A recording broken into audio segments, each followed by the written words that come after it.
ഗുരുവായൂർ ദേവസ്വം ആശുപത്രി ദേവസ്വം ജീവനക്കാർക്ക് മാത്രമായി പരിമിതപ്പെടുത്തുന്നുവെന്ന് ആരോപണം.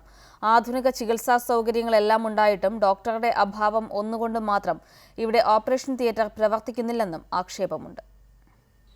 6 ഡോക്ടർമാരും 40-ലധികം ജീവനക്കാരുമാണ് ദേവസ്വം ആശുപത്രിയിൽ ജോലി നോക്കുന്നത്.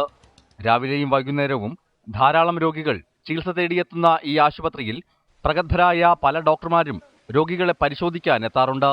എന്നാൽ ഈ പ്രഗത്ഭ ഡോക്ടർമാരുടെ സേവനം സാധാരണക്കാർക്ക് ലഭിക്കാറില്ലെന്നും ദേവസ്വം ജീവനക്കാർ ഡോക്ടർമാരുടെ സേവന സമയം അവർക്കു വേണ്ടിയും ബന്ധുക്കൾക്ക് വേണ്ടിയും മാത്രം ഉപയോഗപ്പെടുത്തുകയാണെന്നും ആരോപണം ഉയരുന്നുണ്ട്. ഇവിടെ ഒരു ദിവസം ഒരു 20 ടോക്കൺ ഉണ്ടെങ്കിൽ അതിലൊരു 15ഓളം ടോക്കൺ ഇവിടുത്തെ ദേവസ്വം സ്റ്റാഫും അതുമായി ബന്ധപ്പെട്ട ആളുകൾ എടുക്കും. ബാക്കി 3-4 ടോക്കണുകളാണ് സാധാരണ ജനങ്ങൾക്ക് ഇവിടെ കിട്ടുന്നത്. ആധുനിക സൗകര്യങ്ങളുള്ള ഓപ്പറേഷൻ തിയേറ്റർ സർജന്റെ അഭാവം ഒന്നുകൊണ്ട് മാത്രം ഇതുവരെ പ്രവർത്തിപ്പിക്കാൻ ദേവസ്വത്തിന് കഴിഞ്ഞിട്ടില്ലെന്നും പരാതിയുണ്ട്.